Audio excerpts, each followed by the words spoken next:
Buenos días, bienvenidas, bienvenidos. Vamos a hacer un pequeño acto, sobre todo pensando en la gente de Chile, en estos momentos en los que están pasándolo mal, pero también con esperanza de que alcancen pues, una situación más óptima para un futuro mejor del que les ha llevado hasta ahora. Este acto tiene como finalidad, como digo, reconciliarnos un poco con la situación que tiene el pueblo de Chile y también reflexionar cuál es la situación en la que bueno, pues nos podemos ver todos, ¿no? Cada país en su momento, ¿no? La situación de Chile no es algo improvisado, no es algo que haya salido de la noche a la mañana, sino que es algo que procede de tiempo atrás, ¿no? Es la imposición de un sistema, es la imposición de un determinado tipo de relaciones políticas, sociales y económicas que llevan a naturalizar una determinada forma de entender ese tipo de relaciones, ¿no? El dejar como algo natural, como algo que no tiene nada más que un único sentido, dejar que ese tipo de relaciones se produzcan, ¿no? Y ahí es donde radica la violencia, ahí es donde empieza la violencia, ahí es donde empieza a imponerse la desigualdad, ahí es donde empieza a imponerse un sentido de la vida en el que tenemos que asumir que unos deben ser los perdedores y otros los vencedores, ¿no? En ese sentido, pues es donde podemos empezar a reflexionar, ¿no? Esta mañana nos acompañan tres profesores. Nadia Ramos, psicóloga por la Universidad de Santiago de Chile, está en Chile. Doctora en Psicología por la Universidad de Minho, en Portugal. Profesora de la Facultad de Psicología de la Universidad de Talca, en Chile. Y presidenta de la Asociación Chilena de Estrés Traumático. Ella nos acompaña por vía telemática. Y seguidamente al profesor Pablo Olivos, profesor de la Facultad de Relaciones Laborales y Recursos Humanos de la Universidad de Castilla-La Mancha, aquí en Albacete. Él es psicólogo por la Universidad de Santiago de Chile, máster en Antropología de Desarrollo de la Universidad de Chile y doctor en Psicología por la Universidad Complutense de Madrid. Ahora mismo es profesor, como he dicho antes, de Psicología del Trabajo en la Universidad de Relaciones Laborales, la Facultad de Relaciones Laborales. A mi derecha tenemos al profesor Gregorio López, es profesor de la Universidad de la Facultad de Económicas y Empresariales del campus de Albacete, de la Universidad de Castilla-La Mancha. Sin más, pues le damos la palabra a Nadia para que... a Gregorio, disculpadme. A Gregorio, cuando quieras. Muchas gracias, Antonio. También gracias, Pablo, Aurora, la gente de aquí, de este edificio que compartimos, de Derecho, Economía, de Relaciones Laborales, por la promoción de esta actividad, que creo viene muy a cuento para que sobre todo reflexionemos y tengamos muy claro que a pesar de que en nuestros estudios, Economía, Empresa, Derecho, Relaciones Laborales, damos por supuesto que el marco institucional es estable y que se mantiene por largo tiempo y que contamos con que es inamovible, la realidad, no lo olvidéis, es que la forma en que las sociedades se organizan, tanto en lo político, en lo social como en lo económico, cambian. Y es muy importante que lo tengamos claro. Quizás vosotros sois y vosotras una generación donde durante vuestra vida solo habéis vivido en un país relativamente estable, donde no hay demasiadas oscilaciones en lo que llamamos habitualmente la estabilidad social, la paz social, Pero no olvidéis que esto nunca siempre ha sido así y que hoy día estamos asistiendo, vemos situaciones en tiempo real ahora mismo en muchos lugares del planeta donde se están produciendo tensiones sociales, donde se están produciendo cambios que con seguridad van a afectar a la vida de mucha gente. Y no descartéis que esos cambios también puedan ocurrir en la vieja Europa, ¿verdad? Porque siempre han ocurrido, porque ahora no va a ser diferente a antes. Y ya sabéis, los cambios ocurren de dos maneras. De una manera más o menos consensuada, pacífica, la gente se pone de acuerdo para cambiar la manera en que convivimos, o también, en ocasiones, desgraciadamente, los cambios se producen de manera violenta, rupturista, y bueno, son cambios que hay gente que lo pasa muy mal y, en definitiva, que se llevan por delante lo más preciado que hay, que es la vida humana, ¿no? Por eso es importante que prestemos atención a qué está pasando ahora mismo, en este caso en América Latina.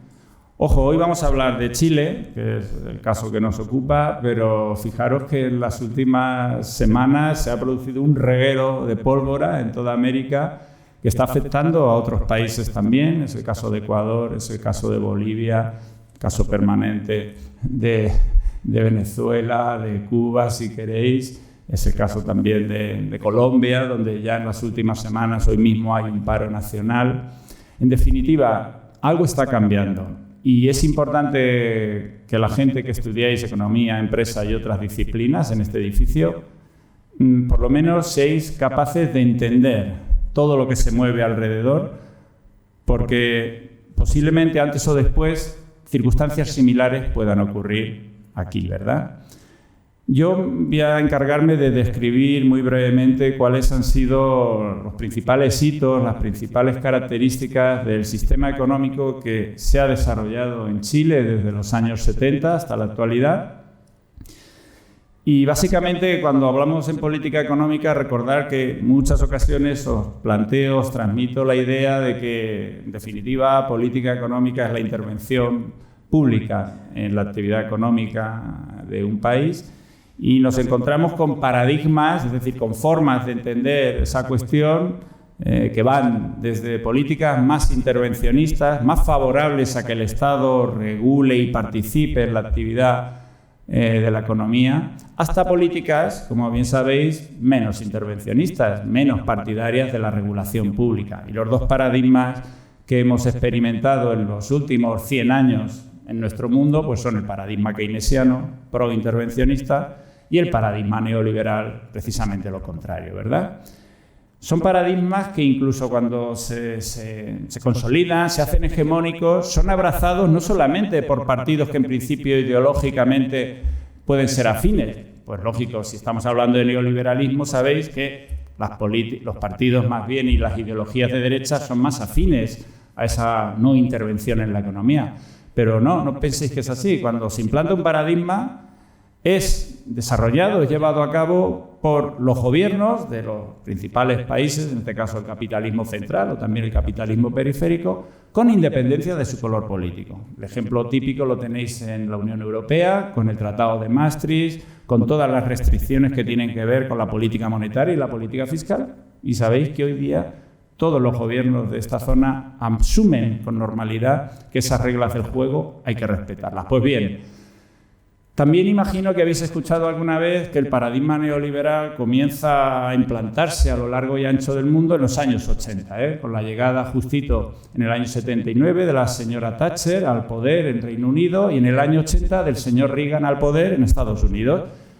Consideramos que ese es el pistoletazo de salida de la expansión del paradigma neoliberal prácticamente en todo el mundo. Desde entonces hasta la actualidad, hasta la reciente crisis económico-financiera de 2008, pues hablamos abiertamente de que vivimos en un mundo donde los principios de no intervención, de desregulación, de liberalización comercial, en definitiva, se asumen como adecuados y como positivos para el normal desempeño de la actividad económica. Pues bien, unos años antes, concretamente desde el golpe militar de la dictadura chilena en el año 73, comienzan a implantarse en un único país en el mundo, de forma autoritaria, los principios que posteriormente, insisto, fueron ya desarrollados en otros países supuestamente democráticos, ¿verdad? Cuando hablamos del neoliberalismo hay dos nombres propios que no se nos deben de olvidar, que es la Escuela Monetarista de Chicago y es el señor Milton Friedman, ¿verdad? Son dos referencias cruciales en este asunto y que ya en el periodo inmediatamente posterior a la Segunda Guerra Mundial, cuando el keynesianismo se extiende por todo el mundo y es hegemónico, el reducto de la Escuela de Chicago estaba ahí, ¿verdad?, con autores filosóficos como Hayek, como Popper, intentaban que todas estas cuestiones salieran, no cayeran en el olvido. Frente a esa irrupción del Estado en la organización económica, había autores que decían justamente lo contrario. Pues bien, estos autores que no desfallecían, que tenían mucha moral, entre comillas, no cejaron en su empeño de seguir difundiendo, en este caso desde las tarimas de sus aulas universitarias, los principios del libre mercado. El libre mercado, en definitiva, que no es otra cosa que el que más tiene, más puede, ¿verdad? Cuando hablamos de que el libre mercado es una teoría que a todos nos atrae porque hace referencia a la libertad, la gente participa en él sin ningún tipo de presión, sin ningún tipo de coacción, no debemos de olvidar que efectivamente es así, pero el que tiene 10 euros participa con 10 veces más fuerza que quien tiene 1 euro, ¿no? Es en definitiva el poder de lo monetario sobre aspectos sociales. Pues bien, es importante esto que os digo para entender lo que ocurre en Chile a partir de la dictadura militar, porque los principios de la escuela monetarista van a ser trasladados a estudiantes chilenos y chilenas que van a Chicago a formarse en esta materia con ayudas económicas, no lo olvidéis, de Estados Unidos. Estados Unidos siempre ha tenido programas de expansión ideológica en todo el continente norteamericano, programas que son bien conocidos por todos los documentos que hemos tenido acceso desclasificados de la CIA. La CIA, sabéis, está en todas partes. Estuvo, desgraciadamente, en el golpe militar que acabó con la Unidad Popular de Salvador Allende en Chile, y estuvo también detrás de todo el proceso de favorecer la expansión ideológica de los principios neoliberales en toda América Latina, amén de, lógicamente, la expansión militar. Pues bien, cuando hablamos, en definitiva, del señor Friedman, hablamos concretamente, son expresiones suyas, quiero trasladarlas textualmente para que sepamos qué tipo de ideología subyace al principal ideólogo de este paradigma neoliberal. Hablaba Friedman y decía que efectivamente cuando hablamos del libre mercado tiene importancia en la eficiencia. Ya sabéis, la eficiencia es la palabrita mágica que utilizamos siempre en economía y empresa. Y decía el señor Friedman, dice, la avaricia humana, el interés propio, promueven el bienestar del consumidor. Abiertamente, como veis, un alegato a favor de la acumulación, a favor del enriquecimiento, a favor, en definitiva, de la desigualdad. Para esta escuela de pensamiento, como sabéis, que se generen sociedades muy desiguales no es ningún tipo de problema. Si lo asumieron luego sin ningún problema las políticas de Reagan en Estados Unidos y la señora Thatcher en Reino Unido. Pero, a diferencia, estas políticas posteriores se desarrollaron en climas relativamente democráticos, mientras que en el Chile de la dictadura militar tuvieron lugar, lógicamente, fueron impuestas por la sangre y por la fuerza. El propio Friedman, 2 años después del golpe militar en Chile, visita este país y se reúne con el dictador. Se reúne con el dictador para contarle las virtudes de una economía desregulada, para contarle las virtudes del mercado frente a la intervención. Ya sabéis, aquí en la facultad nos empeñamos muchísimo en que, además de vuestra formación técnica en materia de economía, empresa, relaciones laborales, tengáis una formación, si cabe, más importante en materia ética, en moral, ¿verdad? No todo vale. Cuando hablamos de qué sistema, qué políticas son más adecuadas, no todo vale. Deberíamos por principio decir que no podemos apoyar nunca políticas que son impuestas por la fuerza y con la sangre de la gente por parte de determinados gobiernos. Aunque, como bien sabéis, desgraciadamente hoy el mundo sigue siendo todavía un lugar poco propicio para sancionar o para llamar la atención a aquellos gobiernos que no tienen la más mínima legitimidad democrática, ¿verdad? Pues hay todo un proceso de desestabilización previo al golpe militar en Chile, desestabilización promovida por los medios de comunicación y con el apoyo, insisto, de los grandes intereses económicos. Os recomiendo, a mí me lo recomendó Pablo y lo he visionado, es 1 hora y 25 minutos, un documental que se llama Chicago Boys, lo podéis encontrar en internet, seguro que hay muchas plataformas donde lo podéis descargar, y es muy ilustrativo porque sobre todo es un repaso preguntando a los artífices del modelo económico chileno, pues cómo se sintieron en aquella coyuntura histórica, ¿verdad? Fueron gente como vosotros y vosotras, que estudiaba economía, estudiaba empresa, que estudiaba el ámbito del derecho, y de la noche a la mañana se le presenta la posibilidad de gestionar, de dirigir la política económica de un país. En este caso con el matiz de que es un país dictatorial donde hay una fortísima represión que está matando, torturando y encarcelando a muchísima gente.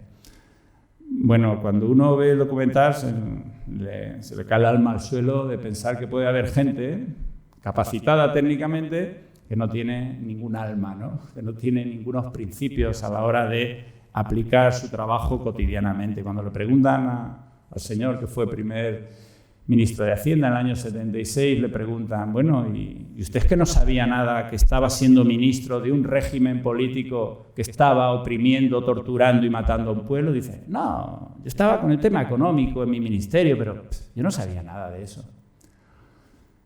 Cuando le preguntan, ¿y usted qué sentía cuando vio el Palacio de la Moneda, que es la sede de la presidencia chilena, que era bombardeada? Y el señor repite, una alegría inmensa, es que eso tenía que pasar.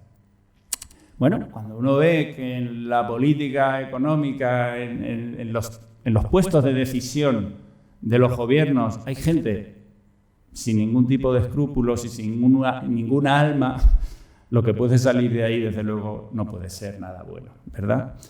Entonces, el ideal de país que se plantea la dictadura militar en materia económica, pues es un Estado lo más pequeño posible, principios propios neoliberales, ¿verdad? Lo más pequeño posible también en materia de recaudación fiscal, impuestos, reducción, gasto público, reducción. Y, en definitiva, ese principio que luego ya se ha ampliado y hoy es aceptado con normalidad, pero recordad que estamos hablando de los años 70, antes de que estas cosas se empezaran a hablar en cualquier país del mundo. Y es que donde mejor está el dinero de la gente es en su bolsillo.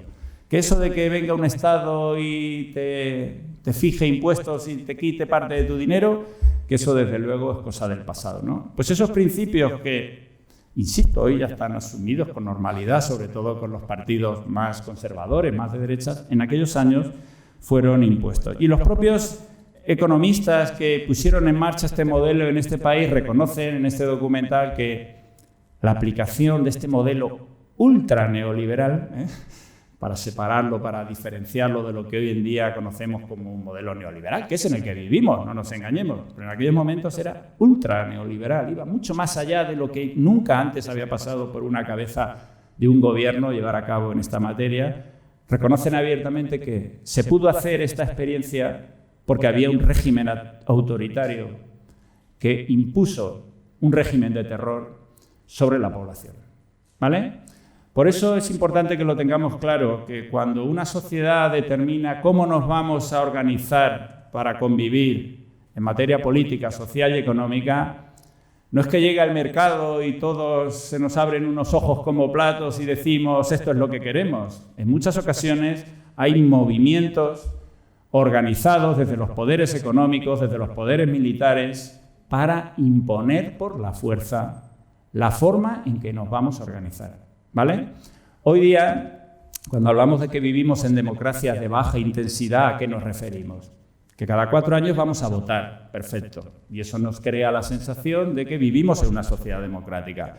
Pero luego nos damos cuenta que quienes toman las decisiones están realmente manipulados como marionetas por los grandes poderes económicos que hoy son el capital transnacional, ¿verdad? Bueno, aquí lo asumimos relativamente bien porque en materia de libertades y de derechos humanos pues todavía estamos en situaciones aceptables. Pero imaginar en aquellos años dictaduras férreas militares, como fue la chilena, luego fue la argentina y luego todas las que arrasaron América Latina, porque fue toda, recordar, la Operación Cóndor organizada por la CIA para cambiar los gobiernos en América Latina por gobiernos afines al interés de Estados Unidos, como tuvieron lugar para absolutamente desmontar todo lo que podía ser derechos humanos, libertad de organización, en definitiva.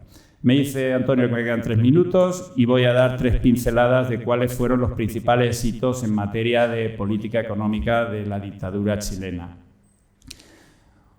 No lo olvidéis nunca, nacionalización de empresas.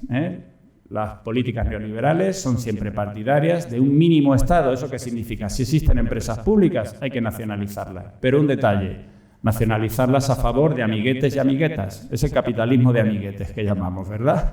Es decir, hay empresas públicas que las vendemos a la iniciativa privada, pero las vendemos con tejemanejes y con artimañas para mal venderlas y luego obtener un beneficio a cambio. El sistema de pensiones en Chile es un sistema especialmente donde prima lo privado. De hecho, es un sistema de capitalización, no como el sistema español y de otros países europeos, que es un sistema de reparto. Recordad, sistema de capitalización significa que cada uno de vosotros es trabajador o trabajadora, se guarda el dinero que quiere para su jubilación y ese dinero es el que le tocará cuando se jubile.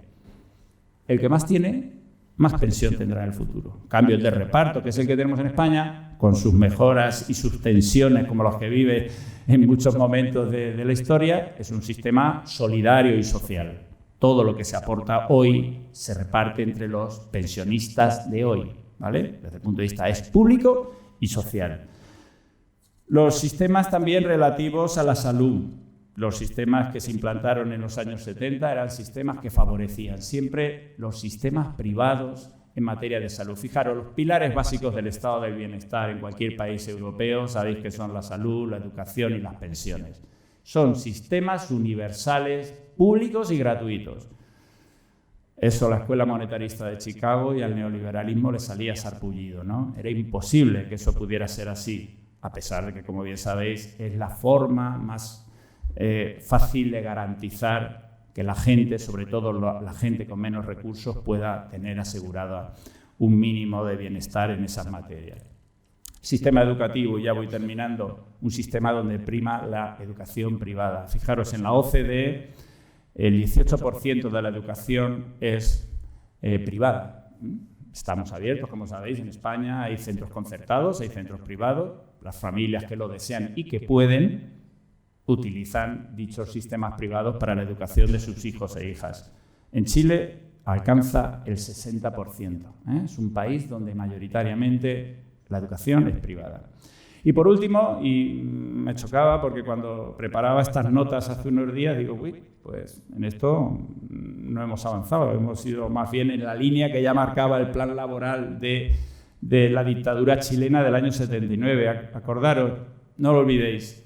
Y con esto terminamos. La reforma laboral es siempre un asunto que se plantean los gobiernos. Recordar en la última crisis, cuando la cartita del señor Trichet, del presidente del Banco Central, al gobierno de Italia y al gobierno de España, en agosto de 2011, le decía, deben ustedes, todo eufemísticamente, flexibilizar el mercado laboral. Ya lo sabéis, el término flexibilizar es endurecer los derechos laborales. Y le decía el señor Trichet al señor Zapatero, le decía, debe usted flexibilizar la negociación colectiva. La negociación colectiva es la clave del poder de los sindicatos y, en definitiva, la clave del poder de la clase obrera para hacer frente a la imposición del capital. Pues la legislación laboral de Chile del año 79 decía, primará la negociación en el ámbito de la empresa, en el ámbito individual, frente a la negociación colectiva. Miraros la reforma laboral española de 2012, calcado de la chilena del 79. ¿Qué quiero decir con esto? Que estos principios neoliberales que se impusieron por la fuerza en América Latina en aquellos años, en Chile en aquellos años, han ido luego desarrollándose por métodos democráticos en todo el resto del mundo, ¿no? Bueno, y con esto damos unas pinceladas de qué se hizo en aquellos años y ahora seguro que el amigo Pablo nos cuenta y qué resultados ha tenido eso sobre la sociedad chilena posterior, ¿verdad? Y luego al final, después de que intervenga también la compañera Nadia, pues podremos tener un intercambio de opiniones y de preguntas, ¿de acuerdo? Así que Pablo, te toca.